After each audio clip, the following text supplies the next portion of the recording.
strongest man, Mark Henry, at a total combined weight of 719 pounds, Kama Mustafa, D'Lo Brown, and Owen Hart.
Helmsley's own finishing maneuver on Helmsley. And that's an insult to injury, and it sure is.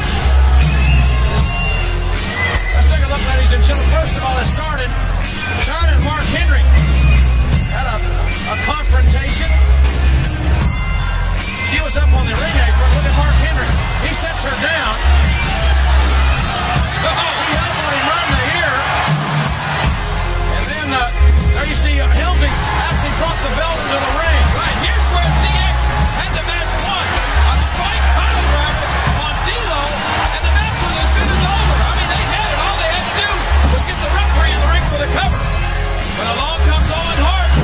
Pedigree on that same title belt. Oh, Helmsley nose first, running that belt. Owen with a cover, and Owen Hart gains a little bit of revenge over his rival Triple H. But you can bet your bottom dollar that DX and the Nation will fight again, and it will be soon. Well, ladies and gentlemen, up next, the WWF Championship will be decided. Can the Rattlesnake overcome the odds? And what a journey this has been. This heated issue really exploded at our last pay-per-view. Unforgiven when Austin hit Vince McMahon with a chair, but wasn't inadvertent.